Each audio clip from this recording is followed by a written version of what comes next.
শুধু রোজা রাখলে হবে না ও বন্ধু, নারীরা বেশি বেশি অপরাধ করে গীবতের মাধ্যমে। তুমি কত কেন রমজান মাসে যদি আপনি পরিপূর্ণ রোজাদার হতে চান, আপনাকে হালাল খেতে হবে। কাউকে গালাগালি করা যাবে না, কারো বদনাম করা যাবে না, কারো সুগলখড়ি করা যাবে না, এবং সুদের মাধ্যমে সুদের টাকা দিয়ে ইফতার এবং সাহারি খাওয়া যাবে না। দুনিয়া অত্যন্ত নিষ্ঠুর এবং স্বার্থপর।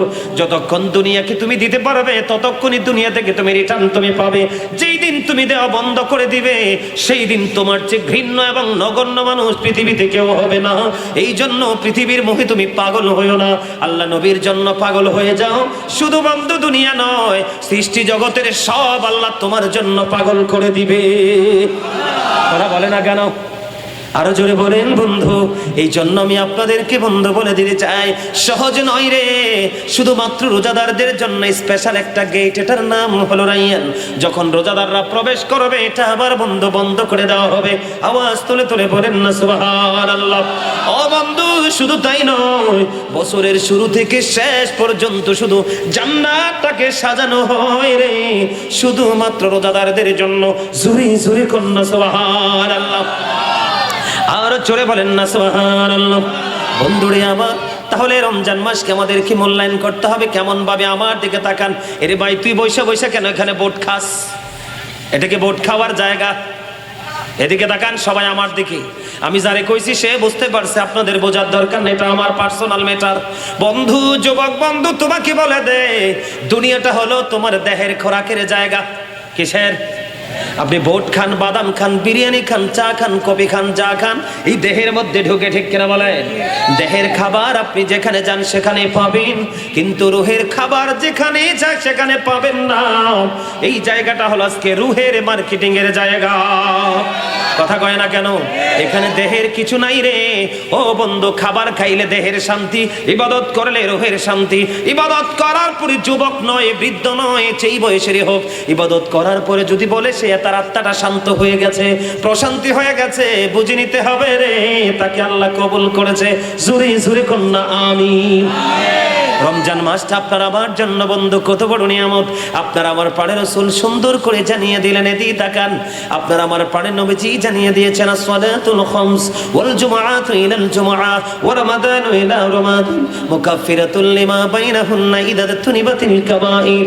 আমার দিকে তাকান বন্ধু, চমৎকার একটা হাদিস। আল্লাহ রাসূল বলেছেন, আসসালাতুল খামস, তার মানে 5 ওয়াক্ত নামাজ।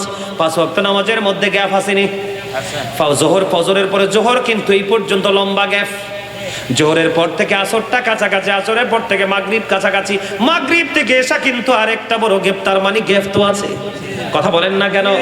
এরপরে রাসূল বলেছেন, অল জুমআতু ইলাল জুমআ, এক জুমা থেকে আরেক জুমার মাঝখানে একটি সপ্তাহের গ্যাপ। আল্লাহ রাসূল বলেছেন, রমাদানু ইলা রমাদান, এক রমজান থেকে আরেকটা রমজানের মধ্যে 305 থেকে 6 দিনের গ্যাপ। কথা বলে না কেন? 305 দিনে না 365 দিনে বন্ধু এক বছর, ঠিক কিনা বলেন? 365 নাইট এন্ড ডেজ, ঠিক কিনা বলেন? 365টা দিনে এবং রাতে বন্ধু একটি বছর। এর মধ্যে এইদিকে 30 দিন রোজা, ওইদিকে 30 দিন, 60 দিন মাইনাস আরো হলো 305 দিন বন্ধু।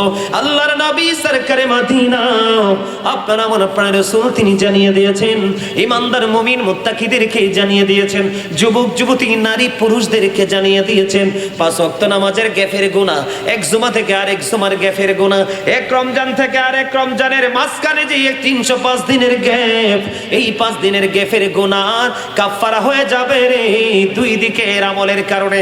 তার মানে এক রমজান থেকে আরেক রমজানের মাঝে যে গ্যাপ আছে, গ্যাপের সবগুলো গুনার জন্য, মাফের জন্য যথেষ্ট হয়ে যাবে দুই দিকের রোজা। তবে শর্ত হলো কবিরা গুনাহ থেকে বন্ধু বেঁচে থাকতে হবে।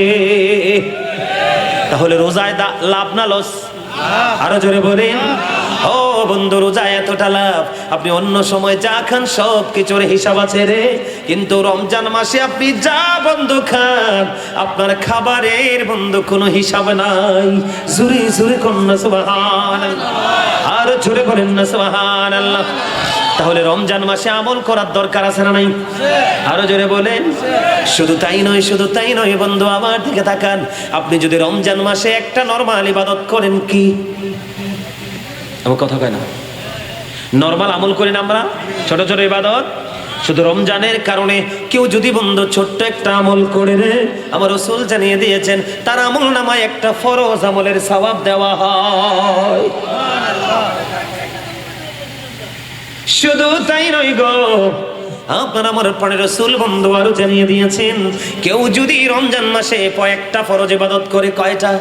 কেউ যদি রমজান মাসে একটা ফরজ আমল করে বন্ধু, তাহলে তার আমল নামায় 70টা ফরজের সওয়াব দেওয়া হয়।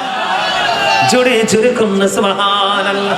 তাহলে রমজান মাসটা আমাদের জন্য নিয়ামত না কিয়ামত? আরো জোরে বলেন নিয়ামত। আমরা নিতে রাজি আছি না নাই বন্ধু?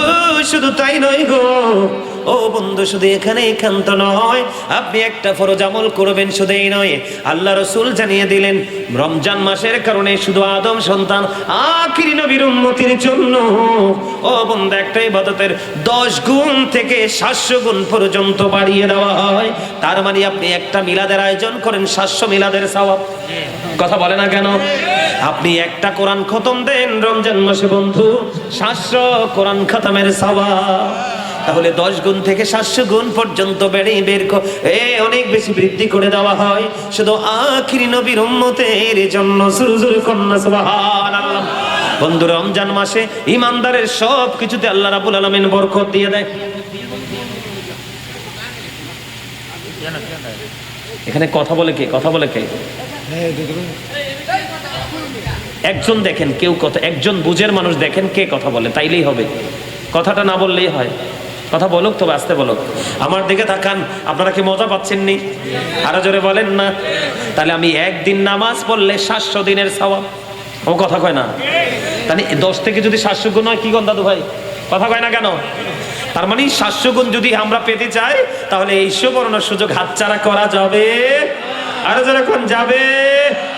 বন্ধুরে আমার দিকে তাকান, আমার রাসূল জানিয়ে দিয়েছেন ইদা জা রমাদান ফতিহাত আবওয়াবুল জান্নাতি ওয়া গুলনিকাত আবওয়াবুন নার ও সুফিদাতি শায়াতিন। ঠিক কিনা বলেন?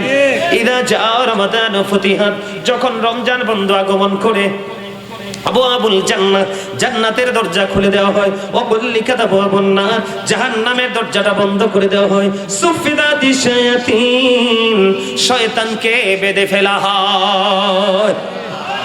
আপনার আমার এই যে এখনকার সময় যে আমরা ইবাদত করি, ইবাদতের ক্ষেত্রে সবচেয়ে বড় বাধা হলো শয়তান। কথা বলে না কেন? এই জন্য কাল হাসুরের দিনে বন্ধু রোজাদারের জন্য স্পেশাল নিয়ামত আমার আল্লাহ বরাদ্দ করে দিয়েছে। আপনার আমার বড় শত্রু শয়তানকে আল্লাহ বন্দী করে দিয়েছে। কেন বন্দী করেছে জানেননি? ও বন্ধু, আমার রাসূল বলেছেন শাবানু শাহরি, শাবান হলো আমার মাস, ও রজবু শাহরুল্লাহ, রজব হলো আল্লাহর মাস। তার মানে শবে বরাতের মাস হলো কার মাস? রাসূলের মাস। কার মাস? আরো জোরে বলেন শাবানু শাহরি। রাসূল বলেছেন শাবান হলো আমার মাস, ও রজবু শাহরুল্লাহ। ওই বন্ধু মেরাজের মাসটা কোন মাসটা? মেরাজের মাসটা হলো আল্লাহর মাস। ও এরপরে কি? রমাদানু শাহরু উম্মতি, রমজান মাসটা হলো আমার উম্মতের মাস। সুবহানাল্লাহ বলেন। শাবান মাস রাসূলের মাস, রজব মাস মেরাজের মাস আল্লাহর মাস, আর রমজান মাস হলো বন্ধু গুনাহগার উম্মতের মাস। লাইলাতুল মেরাজ, শবে মেরাজ হলো ফসল লাগানোর মাস, বৃক্ষরোপণ করার মাস। আর শাবান মাস হলো কীটনাশক এবং সেচের মাস। কথা কয় না কেন? সোজা বোঝে নেন। আর রমজান মাস হলো ফসল কেটে ঘরে তোলার মাস। তার মানে বন্ধু আপনি শুরু করবেন সবে মেরাজে, পরিপূর্ণ প্রস্তুতি নেবেন কিসে? শবে বরাতের মাসে। কারণ আমার রাসূল অনেক বেশি রোজা রাখতো শবে বরাতের মাসে। জুড়ে জুড়ে কন্যা সুবহানাল্লাহ। শবে বরাতের 15 তারিখের দিনে যেই ব্যক্তি একটা রোজা রেখেছে, রাসূল বলে দিয়েছে তাকে জাহান্নামের আগুন কখনোই টাচ করবে না। সুবহানাল্লাহ বলেন না কেন? আর জোরে বলেন না সুবহানাল্লাহ। আপনি প্রাথমিক প্রস্তুতি নেবেন বন্ধু মেরাজে, সবে বরাতে আপনি পূর্ণ প্রস্তুতি নেবেন, আর রমজান মাসে আপনি পরিপূর্ণ আমল করবেন। আপনি যখন বন্ধু আমল করতে করতে 30টা হোক 32টা হোক, আপনি যখন রোজা রাখবেন, রোজা শেষ হয়ে ঈদুল ফিতরের দিন আসবে, সকালবেলা সুন্দর করে অন্য সব দিনের চাইতে গোসল করবেন, সুন্দর করে গায়ের মধ্যে সুন্দর জামা লাগাবেন, ও বন্ধু আতর লাগাবেন, আর কি পরবেন জানেননি? কথা কয় না কেন? আল্লাহু আকবার, আল্লাহু আকবার, লা ইলাহা ইল্লাল্লাহু, আল্লাহু আকবার, আল্লাহু আকবার, লিল্লাহিল হামদ। কথা বলে না? এই তাকবীরে তাশরিক দিতে দিতে বন্ধু ঈদের নামাজে পড়তে যাবেন। ঈদের নামাজ শেষ করে যদি বিকল্প রাস্তা থেকে এক রাস্তা দিয়ে যাবেন, আর এক রাস্তা দিয়ে বন্ধু হেঁটে হেঁটে আপনি আপনার বাড়ির মধ্যে চলে আসবেন, ও বন্ধু আপনি যেদিন বন্ধু ঈদের নামাজ পড়ে আপনার ঘরে পৌঁছবেন, যদি আপনি পরিপূর্ণ রোজা হন, আমরা দুনিয়ার মানুষ জানি এটা আমাদের জন্য ঈদের দিন, আর আসমানে এই দিনটাকে পুরস্কার বিতরণের দিন হিসাবে ঘোষণা করা হয়। তাহলে রোজা আমাদের জন্য নিয়ামত কিনা? আরো জোরে বলেন। ও বন্ধু, কারো কারো রোজা হলো শুধু পানাহার ত্যাগ করা, কি করা, তার মানে শুধু খাবার বিরত রাখলাম, এইটুকু, আর কোনো নিয়ামত নয়। কোন মানুষের জন্য ও বন্ধু রমজান মাসে তারাবি পড়লো ঠিকই, শুধুমাত্র রাত্রি জাগরণ করলো, এর বেশি কিছুই না। তার মতো হতভাগা কেউ আসেনি? আরো জোরে বলেন। শুধু রোজা রাখলে হবে না ও বন্ধু, নারীরা বেশি বেশি অপরাধ করে গীবতের মাধ্যমে। কথা কয় না? রমজান মাসে যদি আপনি পরিপূর্ণ রোজাদার হতে চান, আপনাকে হালাল খেতে হবে, কাউকে গালাগালি করা যাবে না, কারো বদনাম করা যাবে না, কারো সুগলখড়ি করা যাবে না, এবং সুদের মাধ্যমে সুদের টাকা দিয়ে ইফতার এবং সাহারি খাওয়া যাবে না। এই আমি আপনাদেরকে বলে দেই, আপনাদের এই শাহজাদাপুরে সুদখোর আসেনি? আল্লাহ গো, কারে ওয়াজ নাই? আছে আছে।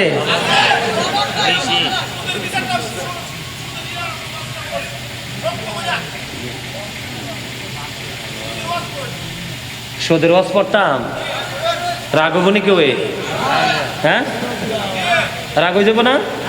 সুদের ওয়াজ বেশি পড়তে পারতাম না, একটু পড়া যাই, একটু পড়বো, কথা কর না, আরো একটু আনি পড়ুম নি, পড়ুম, আমিন আমিন। আরে যেটারে বুট খাইতো না করছি, এটা দিয়ে বেশি সেতা, আমিন কর, আরো জোরে। আমার বন্ধু ছোট ভাই, তোমাকে অত্যন্ত হৃদয় থেকে ধন্যবাদ দিচ্ছি। তোমাদের মতো ইয়াং ছেলেরা যখন সুদের বিরুদ্ধে তোমরা দাঁড়িয়ে যাবে, তোমার বাবাও যদি সুদ খাওয়ার সাহস করে খাইবে না, কারণ আমার ছেলেটা গাজী সুলাইমানের ওয়াজ শুনে আরো শক্ত হইয়াইছে, ঠিক কিনা বলে? যুবক বন্ধুদেরকে বলি রে, আমি কাউকে মেইন করে বলছি না বন্ধু, সুদ নামক শুধু ছোট্ট শব্দটা যদি তোমার জীবনের সাথে যুক্ত হয়, তোমার জীবনের কোনো আমল আল্লাহর দরবারে কবুল হবে না বন্ধু। আমি তোমাদেরকে বলে দেই, রাসূল বলেছেন, লা তুকবালু সালাতুন বিগাইরি তুহুর ওয়ালা সাদাকাতুম মিন গুরুর, পবিত্রতা ছাড়া ইবাদত কবুল হয় না রে, আর হালাল টাকা না হইলে দান সদকাও কবুল হয় না। জোরে জোরে কন্যা একবার নাউজুবিল্লাহ। ও বন্ধু, শুধু তাই নয়, আমার নবীজি যখন মেরাজে গেলেন, জাহান্নামের দিকে নজর দিয়ে চেয়ে দেখলেন নারীর সংখ্যা বেশি আর ধনী মানুষ বেশি। এর মধ্যে রাসূল দেখলেন এক একটা মানুষের পেট এক একটা ঘরের মতো বড় বড়। ওরে জিবরাইল, এই ঘরের মতো বড় বড় পেট হলো মানুষগুলো এরা কারারে? জিবরাইল বললেন, ওগো নবী, এগুলো আপনার দুনিয়ার একদল উম্মত, দুনিয়া লোভী সুদ করে একদল উম্মত। কোন নবী দুনিয়ায় শুধু সুদ খাইছে? সুদ তো খান মানি না, সুদ মানি হলো গরিবের রক্ত চষে বের করা। কথা কয় না কেন?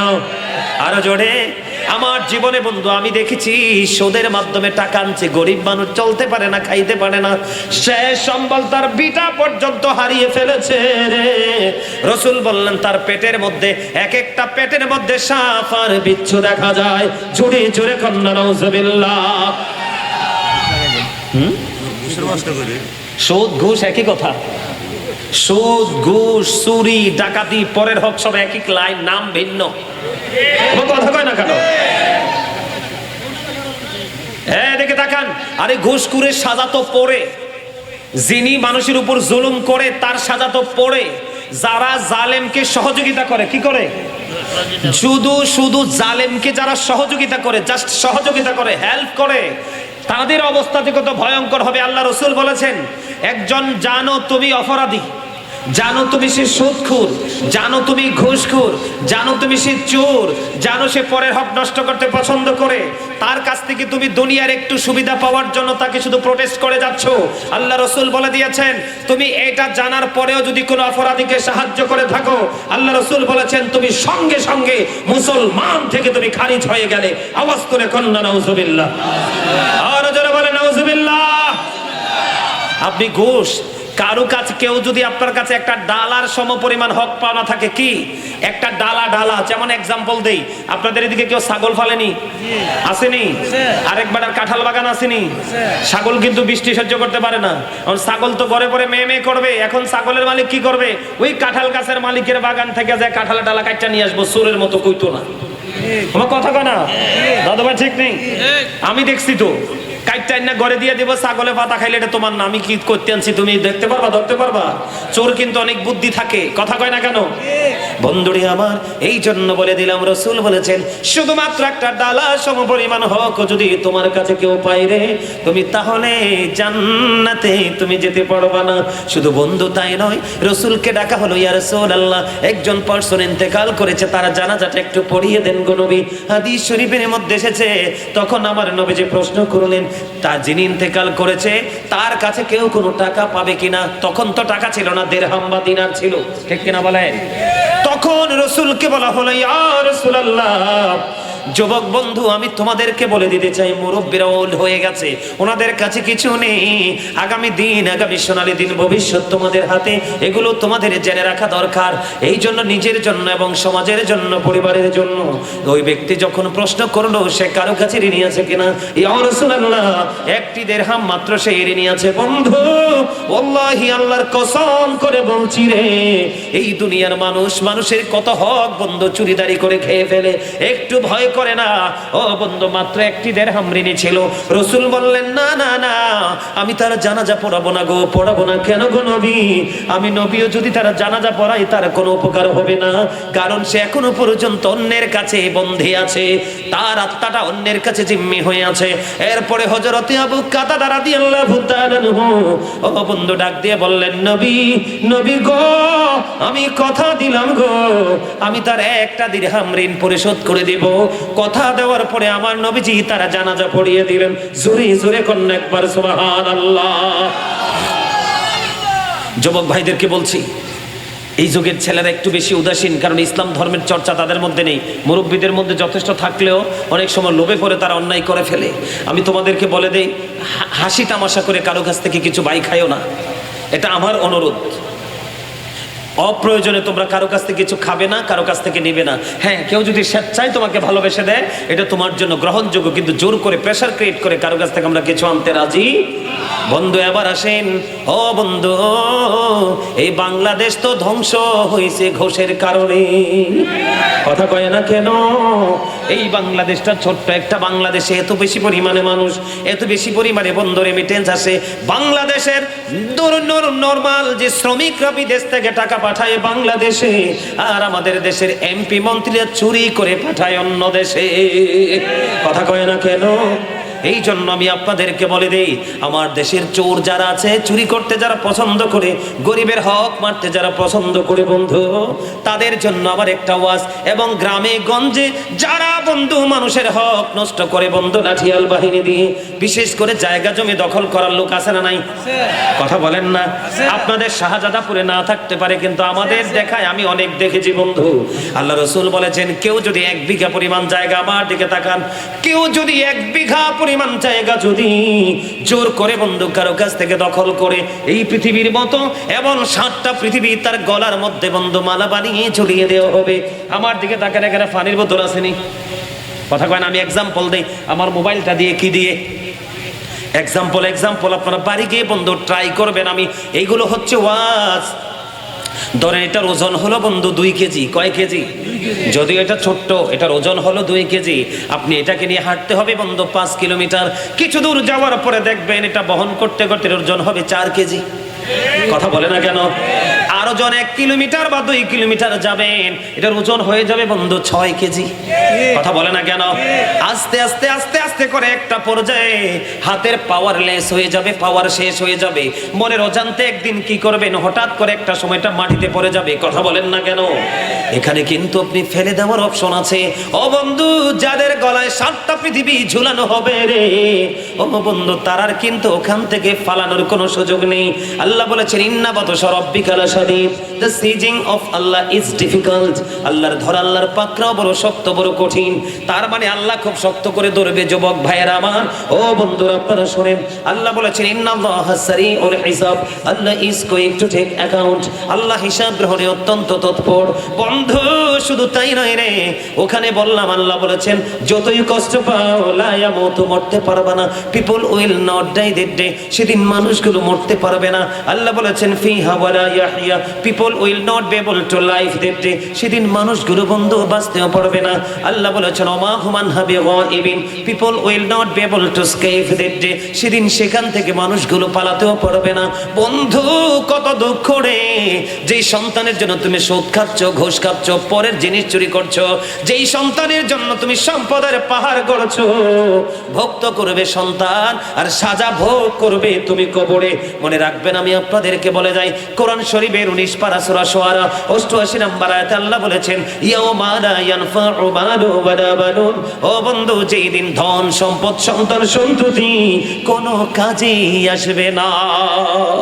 ওরে শাহজাদাপুরের মানুষ, এখনো সময় আছে রে। এখনকার মানুষের হায়াত বেশি না, এখনকার মানুষ বেশি সুস্থ থাকে না। তার কারণ সকাল থেকে বিকেল পর্যন্ত শুধু মানুষ ঠকানোর চিন্তা।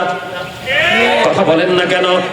আমি আপনাদেরকে বলে দেই, আপনি কিন্তু পৃথিবীর কোন জায়গায় বর্তমানে গিয়ে আপনি জিততে পারবেন না, কিন্তু ঠগাটা আপনার জন্য একেবারে ইজি। কথা কয় না কেন? আরো জোরে বলেন। এই জন্য বন্ধু বলে দেই, এই বিষয় নিয়ে বেশি আলোচনা করতে চাই না বন্ধু। বাঁচতে পারবেন না, মরতে পারবেন না, পালাতেও পারবেন না। সেদিন কি কাউকে দোষ দিতে পারবেন? না না না। সূরা ইউনূসের 44 নম্বর আয়াতে আল্লাহ বলেছেন, ইন্নাল্লাহা লা ইয়াজলিমুন নাসা শাইয়্যান ওয়ালাকিন্নান নাসা আনফুসাহুম ইয়াযলিমুন। আল্লাহ বলেছেন, আল্লাহ বান্দার উপর অত্যাচার করে না, বান্দা নিজে নিজের উপর অত্যাচার করে। আল্লাহু লা ইউহিব্বুজ জালিমিন, যারা অত্যাচার করে আল্লাহ তাদেরকে পছন্দ করে না। আল্লাহ বলেছেন, ওয়া লিজ জালিমিনা মিন আনসার, তারা যখন বিপদে পড়ে যাবে আল্লাহ তাদের জন্য কোনো সাহায্যকারীও রাখে না। জোরে জোরে কন্যা নাউজুবিল্লাহ। এই জন্য বন্ধু আমি বলে দেই রে, রমজান মাসে তুমি হারাম খাইও না। ও বন্ধু, হারাম খাইলে তোমার রোজা হবে না, কারণ খাবার দাবার পোশাক আশাক সব তোমার পবিত্র লাগবে। 9 টাকা আপনার কাছে হালাল আছে, পবিত্র। 1 টাকা সুদের হোক, ঘুষের হোক, চুরির হোক, ডাকাতির হোক, নোংরা টাকা যদি 1 টাকা 9টা হালাল টাকার সাথে লাগাই একটা জামা কিনেন, রাসূল জানিয়ে দিলেন কিয়ামত পর্যন্ত তুমি ইবাদত করতে পারবা, তোমার ইবাদত আল্লাহর দরবারে কবুল হবে না। হারাম হারামি যেইভাবে হারাম হোক, ঠিক কিনা বলেন? আরো জোরে বলেন। আমার কথা বুঝতে পেরেছেন? বন্ধুরে আমার, রমজান মাসে বন্ধু তুমি গীবত করবা না, চগলখড়ি করবা না, কারো গালে গালিজ করবা না। ও বন্ধু, তোমাকে যদি কেউ গালি দেয়, আপনাকে যদি কেউ গালি দেয়, আপনি বলবেন আমি রোজাদার। কি? আপনাকে যদি কেউ বলে, আপনাকে যদি কেউ গালি দেয়, আপনি বলবেন আমি রোজাদার। কারণ আপনি যখন রোজাদার বলবেন, ও বন্ধু, আপনার পক্ষ হয়ে ফেরেশতারা তার গালির জবাব দিয়ে দিবে। এটা রোজাদারের মর্যাদা, রোজাদারের সম্মান। বন্ধু আমি আপনাদেরকে বলে দিতে চাই রে, বেশি বেশি করে বন্ধু কোরআন তেলাওয়াত করবেন, দুরূদ পড়বেন, জিকির করবেন, নামাজ পড়বেন, বেশি বেশি করে দান সাদাকা করবেন। জোরে জোরে বলেন ঠিক না ঠিক? আরো জোরে বলেন না। বন্ধুরে আমার, আমি আপনাদেরকে বলে দিতে চাই, শুধু তাই নয়, রমজানের প্রথম 10 দিন, দ্বিতীয় 10 দিন, তৃতীয় 10 দিন যখন আসবে, বেশি বেশি করে বন্ধু ইবাদত করবেন। প্রত্যেকটা বেজর রাত্রিতে লাইলাতুল কদরের তালাশ করবেন। কথা কয় না কেন? প্রত্যেকটা বেজর রাত্রিতে লাইলাতুল কদরের তালাশ করবেন। কদর বুঝেননি? কথা বলে না কেন? ইন্না আনজালনাহু ফি লাইলাতিল কদর, সূরা আছে না নাই? আরো জোরে বলেন, যেটা 1000 মাস চাইতে উত্তম। জুরে জুরে কন্যা সুবহানাল্লাহ। আজকে কদরে ঢুকতে পারবো না, আমার সময় শেষ হয়ে যাচ্ছে বন্ধু, কদরে ঢুকতে বের হতে পারবো না। আমি আপনাদেরকে বলি, হাদিস শরীফের মধ্যে এসেছে আল্লাহ রাসূল রমজানের শেষ 10 দিন যখন আসতো, উনার লুঙ্গি মোবারক শক্ত করে উনার মাজার মধ্যে বেঁধে নিতেন, কারণ অনেক বেশি ইবাদত তিনি করতেন। আরো জোরে কয় না, আরো জোরে। রমজানের শেষ 10 দিনে বন্ধু পুরুষরা মসজিদে, যেই মসজিদে 5 ওয়াক্ত জামাত হয়, ওই মসজিদে বন্ধু ইতিকাফ করবে পুরুষরা। বিনা কারণে মসজিদ থেকে বের হবেন না, অপ্রয়োজনে কোনো কথা বলবেন না। আর মা বোনেরা পর্দার ভিতরে, ও বন্ধু, তারাও নির্জন কোন ঘরের অভ্যন্তরে তারা ইতিকাফ করবে। জুরে জুরে কোন একবার সুবহানাল্লাহ করতে রাজি আছেননি? প্রত্যেকটা বেজর রাত, তার মানে 21 তারিখ রাত, 21 তারাবি বেজর না, কথা কয় না। এরপরে 23 তারাবি, কথা কয় না। এরপরে 25 তারাবি, এরপরে কত তারাবি? 26 রোজার রাত্রি 27 তারাবি। ওই দিনে পর্যন্ত বন্ধু কি করবেন? বেজর নামাজ পড়বেন, কদরের নামাজ। আমাদের দেশে বন্ধু বিতর্ক আছে, এখন অনেক বড় ভয়ঙ্কর বিতর্ক আমাদের দেশে আপনারা দেখতে পাবেন। তারাবি নামাজ নিয়ে বিতর্ক চলছে। ও বন্ধু, আমরা কখনোই তারাবি নামাজ 8 বা 12 রাকাত পড়বো না, আমরা তারাবি নামাজ পড়বো 20 রাকাত। ঠিক কিনা কনা? আর জোরে বলেন না। সকল সাহাবায়ে কেরামের ইজমা হয়েছে, সকল সাহাবায়ে কেরাম ঐক্যমত হয়েছে, তারাবি নামাজ 20 রাকাত। আমরাও তারাবি নামাজ 20 রাকাত পড়বো। ঠিক কিনা বলেন? আর জোরে বলেন। এখন যারা তারাবি নামাজ 4 রাকাত বলে, 8 রাকাত বলে, 12 রাকাত পড়ে, এদের চেহারা নির্বাচন উপলক্ষে সারা বাংলার মানুষ দেখছে। আমার কথা কয় না কেন? যারা তারাবি নামাজকে ছোট করতে চায় রে, ও বন্ধু, আমার কাছে দলিল আছে, আমি আপনাদেরকে দলিল দিই। একটু আমি নিয়ে এসেছি বন্ধু সাথে করে, যদি দেখাইতে না পারি তাহলে আপনাদের মনের মধ্যে বন্ধু একটা কি থাকবে? সন্দেহ থাকবে। এই যে বন্ধু, ও একবারে চমৎকার ভাবে এসেছে, ও ইজমাউ সাহাবাতি আলা আন্না তারাবিহা 20 রাকাআ। সকল সাহাবায়ে কেরাম একত্রিত ঐক্যমত হয়েছে তারাবি নামাজ 20 রাকাত। তাহলে তারাবি নামাজ যদি 20 রাকাত সাহাবীরা ঐক্যমত হতে পারে, তাহলে আপনার আমার পড়তে কোনো অসুবিধা আসেনি? কথা কয় না কেন? সাহাবীরার দাম আছে না নাই? আরো জোরে বলেন। সাহাবীদের কথার দাম আছে না নাই? আমার দিকে তাকান।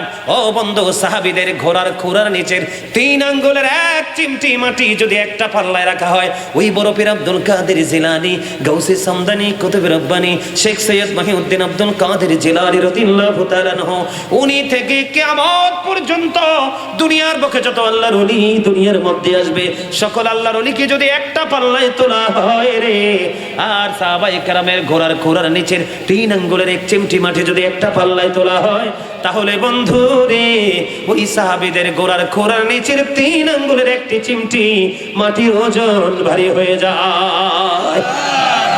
তাহলে সাহাবীদের দাম আছে না নাই? আরো জোরে বলেন। আবু বকর ওমরের খবর তো পাইলেন, ঠিক কিনা বলেন? কেমনে ভালোবাসছে রাসূলকে। এই জন্য আমরা যে যত কথাই বলুক, আমরা তারাবি নামাজ, আমার কথা কয় না, আরো জোরে। যারা তারাবি নামাজ 20 রাকাতের বিপক্ষে বলে, এর মধ্যে একজন আপনারা শুনছেন কিনা জানি না, আমি শুনছি। আমাদের এই যে ত্রয়োদশ নির্বাচন হলো না কয়দিন আগে, কথা 12 তারিখ নি হইল, 12 তারিখ, 11 তারিখ রাত্রে, আমি এর নামটা বলেই দেই, আপনারা একটু শুনবেন, না শুনলে তো বলবেন হুজুর মনে হয় গীবত করে গেছে। তার নাম হচ্ছে কাজী ইব্রাহিম। কি এর নামটা শুনলেই আমার মানে মাথাটা মানে আলজাল হয়ে যায়। হ্যাঁ কইতেছে কি জানেন না দাদু ভাই? হ্যাঁ বলতেছে এই নির্বাচনে এই জামাতের পক্ষে কাজ করার জন্য নাকি ফেরেশতারা জমিনে নামিয়ে আইছে। কোন একজন ইমানদারকে এটা বিশ্বাস করতে পারবেন? এটা কোরআন হাদিসের কোথাও আছে? তো যারা তারাবি নিয়ে বিভিন্ন আমল আখলাক নিয়ে যারা বিরোধিতা করে, তারা এরকম বেফাস মন্তব্য করে, এদের আসলে কোরআন হাদিসের সঠিক শিক্ষা নেই। কথা বুঝতে পেরেছেন? আরো যারা বলেন, এই কথাটাকে ওনার বলার দরকার ছিল? এটা কোনো প্রয়োজন আছে? কোন মানুষের কোন পক্ষের নির্বাচনের করার জন্য কি ফেরেশতারা জমিনে আসে? আরে আমাদের জন্য আজকে ফেরেশতারা জমিনে আসছে, আমাদেরকে হালান সালান জানাচ্ছে। আমিন কোন? আর জোরে। আমাদের জন্য আজকে ফেরেশতারা আসছে। কেন আছে জানেন? আমরা যখন জান্নাতের বাগানের দিকে বন্ধ হেঁটে হেঁটে আসতেছি, কথা কয় না, ফেরেশতারা আমাদেরকে বন্ধ মোবারকবাদ জানানোর জন্য জমিনে আসলো। আল্লাহ রাব্বুল আলামিন ফেরেশতাদেরকে ডেকে ডেকে বলতেছে, ও ফেরেশতারা রে, কেন রে তোমরা জমিনের দিকে এমন করে ঝুঁকে আছো? আল্লাহ গো, তোমার বান্দাগুলো এমন ভাবে জিকির করছে, আমরা তাদের জিকিরের ধ্বনি শুনে আমরা এখানে আসমানে থাকতে পারলাম না, জমিনে চলে গেলাম। জোরে জোরে কন্যা সুবহানাল্লাহ। এখানে কিন্তু আল্লাহ রাব্বুল আলামিন একটা কথা বন্ধ বলে রাখি, আমাদেরকে বানানোর জন্য যখন প্রস্তাব করা হয়েছিল, তার মানে আদম প্রস্তাব করা হয়েছিল, ফেরেশতারা কিন্তু নাকচ করেছিলেন। কি করেছিলেন? আল্লাহ বলেছিলেন ইন্নী জাইলুন ফিল আরদি খালিফা, আমাদেরকে বানাবে বলেছিলেন, প্রতিনিধি বানাবে বলেছিলেন। ফেরেশতারা না করেছে, মারামারি কাটাবাটি করবে, আপনার হুকুম অমান্য করবে।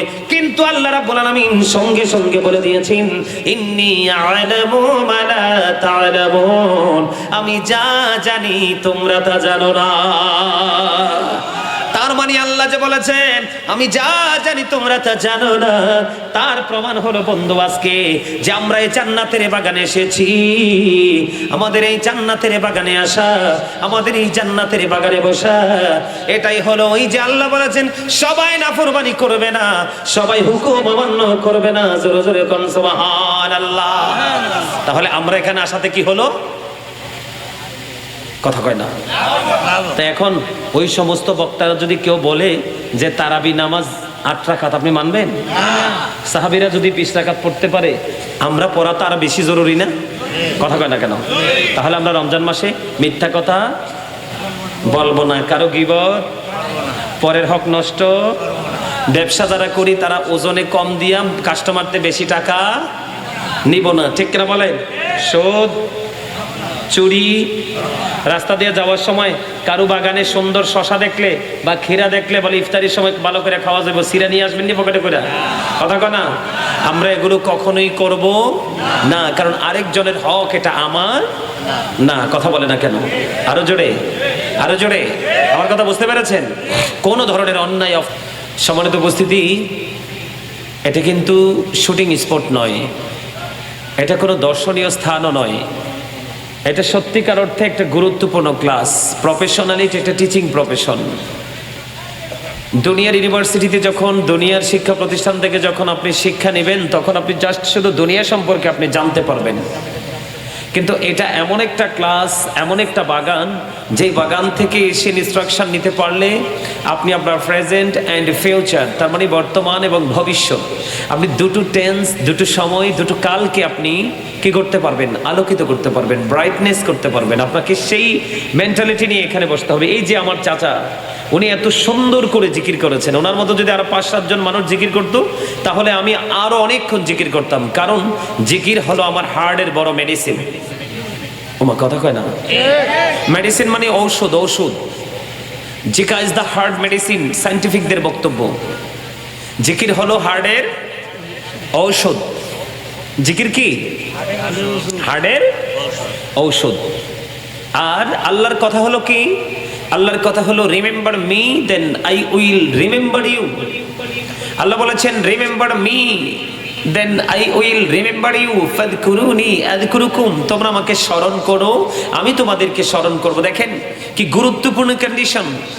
আল্লাহ আপনাকে কি দিয়েছেন? শর্ত দিয়ে দিয়েছেন, কন্ডিশন দিয়ে দিয়েছেন। আল্লাহ বলেছেন রিমেম্বার মি, তোমরা আমাকে স্মরণ করো, then I will remember you, তারপরে আল্লাহ বলেছেন আপনাকে স্মরণ করবে। তাহলে আপনি বোঝেন এই যুগের মানুষের দুঃখের জন্য নিজেই দায়ী। আমার কথা বলে না? আপনারা কথা শুনতে হবে মন দিয়ে। আমি আবারও বলছি, এটা একটা ক্লাস। আমি আপনাদেরকে আজকে ক্লাস করাতে এসেছি। আপনারা নিজেরা কি স্টুডেন্ট মনে করতে পারবেন নিজেকে? মানে নিজেদেরকে ছাত্র মনে করতে পারবেন আজকে? যদি আপনারা এখান থেকে নিজেকে ছাত্র মনে করতে পারেন, তাহলে আপনি এখান থেকে কিছু নিয়ে যেতে পারবেন। আর আপনি যদি বলেন যে না, I am very successful person, তাহলে কিন্তু আপনি এখান থেকে কিছু নিতে পারবেন না। কারণ এই চিন্তাটা আসা, এটা প্রাউড ফিল করার একটা মনোভাব, ঠিক কিনা বলেন? যে নিজেকে সফল মনে করা, এটা কারণ আপনি তো সফল নন। আপনি সফল মনে করবেন কেন? আপনি সফল না। আপনি দুনিয়া সম্পর্কে যথেষ্ট এক্সপেরিয়েন্স আপনার আছে, কিন্তু আপনার ফিউচার সম্পর্কে কিন্তু আপনার যথেষ্ট এক্সপেরিয়েন্স নেই। এই জন্য আল্লাহ রাব্বুল আলামিন আপনাদেরকে আমাদেরকে বলে দিয়েছেন, join with my dear people, come to my paradise.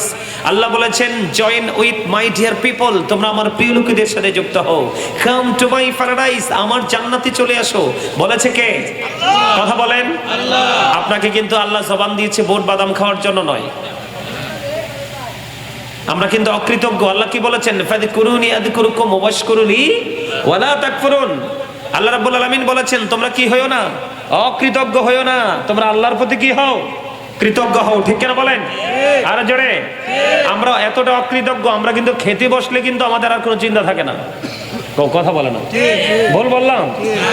মানুষ যখন খেতে বসে তার কিন্তু তখন কোনো চিন্তা থাকে না, কিন্তু যখন আল্লাহর ইবাদত, আল্লাহর গোলামিতে বসে তখন কিন্তু তাকে গড়ি দেখতে হয়। তাহলে এখানে কি কৃতজ্ঞতার বহিঃপ্রকাশ না অকৃতজ্ঞ? কথা বলেন আরো জোরে। আপনারা কথা বলেন না কেন? জবানের জবাব দিতে হবে তো, কাল হাসরে জবানের জবাব দিতে হবে, কথা বলতে হবে। আমরা অকৃতজ্ঞ। যদি অকৃতজ্ঞ না হতাম, আসলে এটা একটা ছোট্ট, আমি যদি আমার এখানে মিলাদ পড়ি এর চেয়ে বেশি মানুষ হবে। যে এখানে এসে আপনাদের কি কিন্তু যথেষ্ট কাঙ্ক্ষিত উপস্থিতি কিন্তু পাচ্ছি না, তারপরও মন খারাপ করছি না, কারণ এই দিন দিন এই উপস্থিতিগুলো কমে যাবে। কারণ এই উপস্থিতি যদি না কমে, জাহান্নাম ফিল আপ হবে কি দিয়া? আমার কথা কয় না কেন? জাহান্নাম ফিল আপ করতে হবে না? আল্লাহ রসুলের কথা তো দুই রকম হবে না, একই রকম হবে। আমরা যত এই প্ল্যাটফর্মগুলো থেকে দূরে থাকবো, আউটসাইডে থাকবো, তত কিন্তু জাহান্নাম আমাদের নিকটবর্তী হবে, জান্নাত আমাদের থেকে দূরে চলে যাবে। সম্মানিত উপস্থিতি, এই জায়গাগুলোকে কারা বেছে নিতে পারে জানেন? যারা সেন্স এবিলিটি সম্পন্ন পারসন, তার মানে বিবেকবান। এই বাগানগুলো, মসজিদে আগে যাওয়া, আলেমদের মজলিসে বসা, সত্যিকার অর্থে এগুলো বিবেকবান মানুষের কাজ। বিবেকহীন মানুষ এখানে আসবে না, কারণ সে শুধু দুনিয়া নিয়ে ব্যস্ত। অথচ আল্লাহ রাব্বুল আলামিন পবিত্র কালামে হাকিম সূরা আলে ইমরান 185 নম্বর আয়াতের শেষ অংশে বলে দিয়েছেন, ওয়ামাল হায়াতুদ দুনিয়া ইল্লা মাতাউল গুরুর। এই দুনিয়াটা একটা ছলনাময় ভোগ ছাড়া আর কিছুই না। নাউজুবিল্লাহ বলেন না? আরো জোরে বলেন নাউজুবিল্লাহ। আর আপনারা যারা দুনিয়ার লোভে পড়ে সন্তানের ফিউচার নিয়ে ভাবতে ভাবতে নিজের ফিউচারকে ডিমলিশ করে দিয়েছেন, আপনি এখানে কিন্তু বসলে কথা বলা যাবে না। Stop your mouth everybody, don't smiling everybody. কথা বলা যাবে না, হাসাও যাবে না, কারণ এটা আপনার কথা বলার জায়গা না, এখানে টিচারের কথা বলার জায়গা। আর এটা হাসির জায়গা না। আপনি অ্যানাদার প্লেস, যেই কোনো জায়গায় হাসবেন, কিন্তু এখানে না। মসজিদে গিয়ে না, আলেমদের কাছে গিয়ে না, আল্লাহর ওলিদের কাছে গিয়ে না। এটা কাদার জায়গা, এখানে হাসবেন কেন? First condition. Second condition, you listening my lecture very attentively. আমার কথা সবাইকে মন দিয়ে শুনতে হবে। আর আপনি যদি বলেন আই সে ডোন্ট অ্যাকসেপ্টেবল, আমি বলবো I say go to your seat, out of sight. আপনি বাসায় চলে যাবেন। কারণ এখানে কিন্তু আপনার যে দেহটা, এই দেহটার কিন্তু এখানে কোনো ভ্যালু নাই, জাস্ট এটা খাঁচা। এই যে আপনি পায়ে সাহায্যে হেঁটে হেঁটে আসছেন, এটা জাস্ট একটা খাঁচা। আপনার আসল মানুষ কিন্তু ভিতরেরটা। কোনটা? ভিতরেরটা, যেটাকে ইংলিশে বলা হয় সোল, বাংলাতে বলা হয় আত্মা, আল্লাহর কোরআনের ভাষায় বলা হয় রূহ। আল্লাহ বলেছেন, say the soul is the word of my lord. আল্লাহ বলেছেন, ক্বালি রূহু মিন আমরি রাব্বি, first tense, present tense, future tense, অতীত, বর্তমান, ভবিষ্যৎ। খেয়াল করেন, আত্মার কিন্তু ক্ষয় নাই, আত্মার কিন্তু বিনাশ নাই। এটা জাস্ট আল্লাহর ওয়ার্ডার। এটা শুধু জায়গা পরিবর্তন করে, প্লেস চেঞ্জ করে। আর দেহটা, এটা দুনিয়াতে জন্ম, দুনিয়াতে জাস্ট ফিনিশ। কথা বোঝেন নাই? আরো জোরে। আপনার আমার জন্ম যখন হয়নি, তখন আপনার আমার আসল মানুষের জন্ম হয়ে গেছে, রূহ, সেটা আলমে আরো হাই ছিল। যখন বাবা মায়ের মাধ্যমে আপনার আমার বডি তৈরি হলো, ওখান থেকে ট্রান্সফার হয়ে চলে আসলো এটা আপনার আমার দেহে, তখন প্রাণ নিয়ে দুনিয়াতে আসলাম, নাম রাখা হলো, সেই নামে আপনাকে আমাকে ডাকা হচ্ছে এখনো। আরেকদিন কিন্তু সেই নামের আগে একটা শব্দ যুক্ত হবে, মরহুম। তার মানে I am a dead, you are dead. এটার মধ্যে পার্থক্য হলো, যতক্ষণ দেহের মধ্যে প্রাণ আছে ততক্ষণ আপনি আমি আছি, যখন দেহ থেকে প্রাণ চলে যাবে তখন আপনি আমি আর নেই। তাহলে এখান থেকে একবারে আমরা আইডেন্টিফাই করতে পারলাম যে মানুষের আসল সত্তা হলো তার আত্মা, তার দেহ নয়। তো এখানে আপনি কি দেহ রাখবেন না আত্মা রাখবেন? আত্মা দেহের মধ্যে করে আত্মাটাকে রাখতে হবে, তার মানে মন। সোজা কথা, মন যেখানে দেহ সেখানে, কিন্তু দেহ যেখানে মন সেখানে যায় না। কথা বুঝতে পেরেছেন? তাহলে মানুষের আসল সত্তা কি? আত্মা। নামাজ পড়বেন মন দিয়ে, রোজা রাখবেন মন দিয়ে। আমি আজকে আলোচনা করব, এগুলো আমার আলোচনা নয়, এগুলো অপশনাল কথা। তো আমি আপনাদেরকে অ্যাক্টিভ করার জন্য, এক্সপেরিয়েন্স ম্যান হিসাবে প্রিপেয়ার করার জন্য এই কথাগুলো বলা। সম্মানিত উপস্থিতি, যেটা আমি বলতে চেয়েছি, আমার দিকে তাকান। আমি যেটা বলতে চেয়েছি, আমাদের জিকির হলো হার্টের ওষুধ। জিকির কি? এটা সায়েন্টিফিকদের বক্তব্য। আর আল্লাহর কথা হলো কি? তোমরা আমাকে স্মরণ করো, আমি তোমাদেরকে স্মরণ করব। তাহলে কন্ডিশন দেওয়া হলো না? এক ধরনের শর্ত কিনা? আপনি আল্লাহকে ডাকলে আল্লাহ আপনাকে স্মরণ করবে। তাহলে আমি ভালো থাকতে হলে মালিককে সাথে রাখতে হবে। তাহলে আমি ভালো থাকবো প্রেজেন্ট এন্ড ফিউচার, বর্তমানে এবং ভবিষ্যতে। আর আওয়াজ তোলে কোন আমিন? আরো জোরে বলেন আমিন। আপনারা কিন্তু যথেষ্ট বুদ্ধিমান না। যদি বুদ্ধিমান হতেন আজকে সবার পরনে সুন্দর টুপি থাকতো। অনেকের মাথায় টুপি নাই। আছে টুপি? আছে? কথা বলে না। টুপি আছে? কেন আনেন নাই টুপি? কথা বলে না। টুপি আছে আমাদের? কে আসে? ওমা ওমা, পিসবকে নিয়ে আসে কেন এখন? আমি ওয়াজ করবো না? তো উনি বসে থাকলো নাকি, এখন আনার দরকার কি? উনি পরে আসবে, এখন আসবে কেন? আল্লাহু আকবার, ইয়া রাসূলুল্লাহ। শুভেচ্ছার স্বাগতম।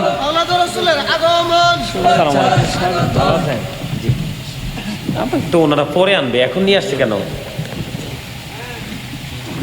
আলহামদুলিল্লাহ বলেন।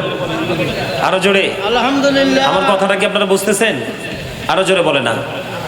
বুঝতেছেন তো? কথা বলেন। সবাই বলতে হবে তো? না, আমি আপনারা আওয়াজ না দিলে তো আমি বুঝবো না। আমি যেটা বলতে চেয়েছিলাম, মাথায় টুপি কোথায়? কথা বলে না। টুপি কোথায়? কারণ এই হাসবেন না, ডোন্ট স্মাইলিং এভরিবডি। আবারও বলছি, আই রিপিট, এদিকে তাকান। আপনি টুপির কথা বলে গেছেন, এটার কারণে। আপনি মানেন বা না মানেন, কিসের কারণে? এটার কারণে আপনি টুপি বলে গেছেন। বিশ্বাস করতে কি কষ্ট হয়? আমি আমার দিকে তাকান। গুড ক্যারেক্টার সম্পন্ন পারসনকে ক্যারেক্টারলেস পারসন হিসেবে প্রিপেয়ার করার জন্য এটাই যথেষ্ট। কথা কয় না কেন? কারণ এটার মধ্যে যা আছে সব ইহুদি নাসারাদের রং। আপনি যত ইহুদিদের কালচার ফলো করবেন, আপনি আপনার কালচারকে হারিয়ে ফেলবেন। এটাই বাস্তবতা। এখন ইহুদি নাসারার আপনার আমার বন্ধু না শত্রু? কথা বলে না। মনে করেন, সবাই মনে করেন। Thank you very much, absolutely right answer. আল্লাহ কোরআনে বলেছে, ইন্নাল কাফিরিনা কানু লাকুম আদুওয়াম মুবিনা। আল্লাহ বলেছেন, the heretics are the eternal enemy of the believers. ঈমানদারদের প্রকাশ্য শত্রু হলো বেঈমান কাফেরেরা। আল্লাহ বলেছেন, উইদ্দাতিল কাফিরিন। এই কাফেরদের জন্য আল্লাহ বরাদ্দ করেছে জাহান্নাম। এই জাহান্নামে কেন মুসলমান যাবে? তার কারণ হলো তারা ওই বেঈমান কাফেরের অপসংস্কৃতির চর্চা অলরেডি শুরু করে দিয়েছে। জাস্ট এক্সাম্পল, আমাদের দেশের ছেলেরা যে মাথার চুল কাটে পুরো ইহুদিদের কালার। ওমা, আপনি একটা হিন্দুর বাচ্চা, একটা খ্রিস্টানের বাচ্চা, আর একটা মুসলমানের বাচ্চা একই সাথে হাঁটবে, আপনি বাছাই করতে পারবেন না তো। কারণ এই বাচ্চার চুল কাটার স্টাইল ইহুদিদের স্টাইল। আর সেলুনে যখন যায় সব ইহুদিদের মাথা, ইমানদারের মাথা নাই তো। কথা কয় না কেন? আমি কি বলতেছি? আপনি আমাদের বাচ্চারা যে, বিশেষ করে ইয়াং ছেলেরা যে প্যান্টটা পরে, জিন্স প্যান্ট, এটা কোরআন হাদিস থেকে টোটাল নাজায়েজ। কথা বলে না কেন? আমি প্রমাণ দিতে পারবো, নিতে পারবেন? কথা বলে না। প্রমাণ দিতে পারবো, নিতে পারবেন? বলে, হুজুর জিন্স প্যান্টের কাছে কেন হুট করে চলে আসলেন? যেহেতু ইহুদিদের কথা আসছে। এই জিন্স প্যান্ট ইমানদার মুসলমানের জন্য কখনোই জায়েজ নয়, টোটাল না জায়েজ। পৃথিবীতে কোন আলেম এটাকে জায়েজ বলে ফতোয়া দিতে পারবে না। বলে, হুজুর কেন? এটার কারণ হলো, এদিকে তাকান। এই নারীর যেমন পর্দা ফরজ, পুরুষের পর্দা ফরজ। আপনি সারা জীবন নারীর পর্দার কথা শুনেছেন, পুরুষের পর্দার কথা শুনছেন? শোনেন নাই। যদিও শুনে থাকেন, ভালো করে মন দিয়ে শোনেন নাই। আমার দিকে তাকান। আল্লাহ আদম সন্তানের জন্য 3 শ্রেণীর পোশাক দিছে। কয় শ্রেণীর? এগুলো কিন্তু আমার ওয়াজ না, আবার বলছি অপশনাল। আমার মূল বিষয় রয়ে গেছে। এই যে 3টা পোশাক। একটা হলো সারাদিন যে আমরা পোশাক পরে লজ্জাস্থান ঢাকবো। দ্বিতীয়ত হলো সাজের পোশাক, যেটা ব্যতিক্রমী পরিবেশে গেলে ব্যতিক্রমী ডিজাইনেবল পোশাক পরা। আরেকটা হলো তাকওয়ার পোশাক। আল্লাহ কোরআনে এইভাবে বলেছেন, ইয়া বানি আদমা কদ আনজালনা আলাইকুম লিবাসান ইউওয়ারি সাওআতিকুম ওয়ারিশান ওয়া লিবাসুত তাকওয়া যালিকা খায়র। আল্লাহর কাছে সবচেয়ে উত্তম পোশাক হলো তাকওয়ার পোশাক। এদিকে তাকান। যেটা উপর দিয়ে থাকবে নাভি বরাবর অথবা নাভির উপরে পুরুষের ক্ষেত্রে উপর দিয়ে নাভি বরাবর অথবা নাভির উপরে, নাভির নিচে কোনোভাবেই যাবে না, গেলে এটা অবৈধ হবে। আর নিচের দিক দিয়ে থাকবে টাকনুর উপরে। আপনারা বলেন আমাদের ছেলেরা এখন জিন্স প্যান্ট পরে এবং উপর দিয়েও নাভির 3 থেকে 4 আঙ্গুল নিচে, গোপন সামনে পিছনে লজ্জাস্থান ওপেন থাকে। আমার কথা বলে না কেন? বিশেষ করে রুকু সেজদায় গেলে মসজিদে দেখবেন আরেকজন তার লজ্জাস্থান দেখতে পায়, পায় কি পায় না? এরপরে নিচের দিক দিয়ে থাকে টাকনুটা শুধু পায়ের মুড়ার একবারে নিচে। অথচ আল্লাহর কথা কি উপর দিয়ে থাকবে নাভি বরাবর অথবা উপরে, নিচে থাকবে টাকনুর উপরে। তো এখন আমার কথা একটা নাকি আল্লাহর কথা? আরো জোরে বলেন। এটাও ইহুদিদের একটা অপকৌশল। এবার আসেন মহিলারা কিন্তু এখনকার মহিলারা কিন্তু লজ্জা শরম খুব কম। আগের যুগের মহিলাদের লজ্জা শরম অনেক বেশি ছিল। ছোট্ট একটা বাচ্চা ছেলে দেখলো লম্বা কাপড়ের কিন্তু অনেক লম্বা আঁচল দিয়ে ঘোমটা দিত। আপনারা আগে খেয়াল করেন কিনা জানি না, ওনারা কাপড় ঘোমটার জন্য আঁচলটাকে এত বড় করে রাখতেন, ঘোমটা দেওয়ার পরেও ওদের এমনি পেঁচ দিলে পুরো কাপড়টা ঢেকে থাকতো।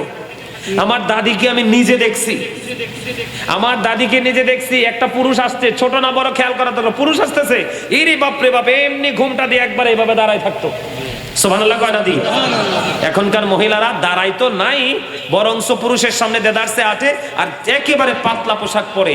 যেই পুরুষ পোশাক পরার পরেও তার লজ্জাস্থান ঢাকা থাকে না, এটা ল্যাংটা পুরুষ। নাউজুবিল্লাহ কর না কেন? যেই নারী পোশাক পরার পরেও তার অঙ্গ দেখা যায়, ওই নারীও উলঙ্গিনী নারী। জোরে কর নাউজুবিল্লাহ। এগুলো বেঈমান কাফেরের অপসংস্কৃতি। নাউজুবিল্লাহ বলেন, আরো জোরে বলেন, আরো জোরে। এমনি করে করে অসংখ্য আছে বেঈমান কাফেরদের, আছে না নাই? কথা বলেন। বেঈমান মুসলমানের শত্রু এবং তাদের জন্য জাহান্নাম বানাইছে। আমরা ওখানে যাব শুধু তাদেরকে ফলো করার কারণে। আবার একবার বলেন নাউজুবিল্লাহ। তো এখন আমরা ওই দিকে ঝুঁকে গেছি বলেই আজকে কিন্তু আমরা মসজিদে পর্যন্ত টুপি ছাড়া চলে যাই। অথচ টুপি পরা কি সুন্নাত? কথা কয় না? একটা টুপি পরা একটা সুন্নাত আদায় হয়। সুবহানাল্লাহ বলেন।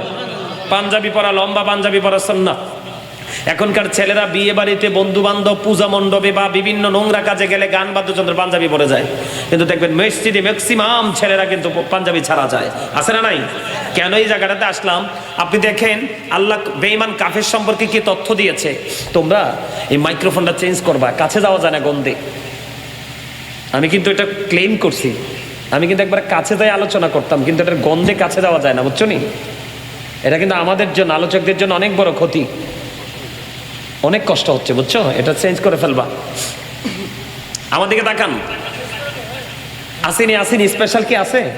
আজ স্পেশাল থাকলে চেঞ্জ করে দাও তো ভাই। অনেক গন্ধ, এগুলো সবসময় চেক করবে। এই যে হঠাৎ করে বের হয় তো নিঃশ্বাস নেওয়া যায় না।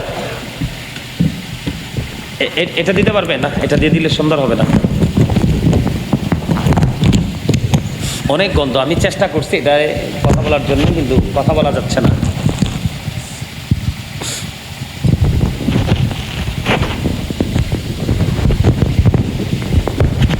আমি ধরি, তোমাকে আমি হেল্প করি। হ্যাঁ, অসুবিধা না, আমি ধরছি। থাক না, এটা এভাবে থাক, তুমি ওটা ইয়ে করে ফেলো।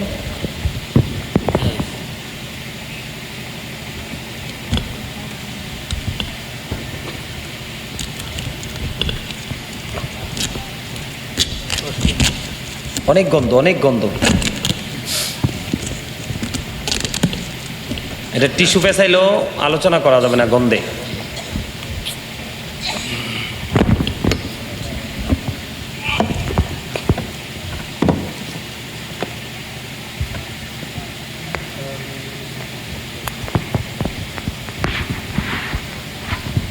কয়েক বছর হইলে চেঞ্জ করে ফেলবা।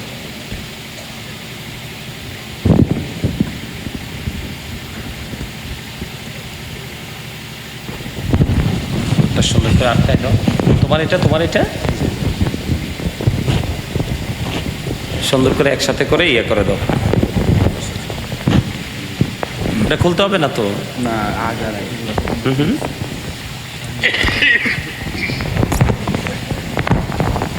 এটা ঠিক আছে। আর একটু পিছনে দাও, নাহলে আমি তাদের মুখ দেখবো না। ঠিক আছে, আমি হেল্প করলাম, তুমি দাও।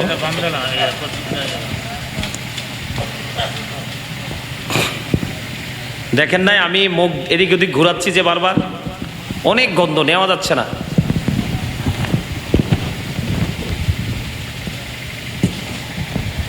টেপ নাই আর যা বলছে আরো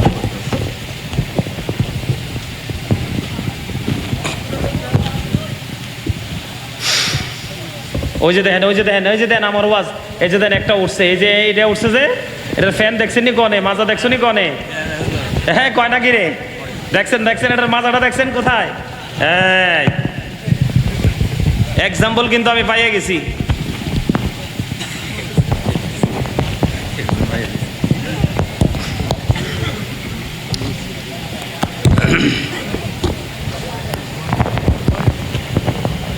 এবার ঠিক আছে এবার ঠিক আছে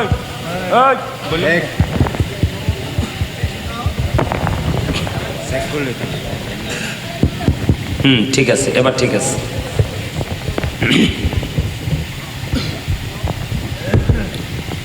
আমি ছোট্ট কথাটা বলেই আমি আমার মূল আলোচনায় চলে যাব হ্যাঁ আমার দিকে একটু তাকান আপনি একটু বললেই যারা বুদ্ধিমান যারা বেড়ে ইন্টেলিজেন্ট আপনারা এটাকে আইডেন্টিফাই করা খুব ইজি হবে আমার দিকে তাকান এখন আমাদের বাংলাদেশে বেশিরভাগই তো হিন্দু তাই না কথা বলেন না তারা কিন্তু আমাদের বন্ধু না তারা কিন্তু আমাদের এগেনিস্ট পার্টি তাই তো তো এখন তারা যে পূজা কোন মণ্ডপে যায় এখন এই পূজা সম্পর্কে আল্লাহ কোরআন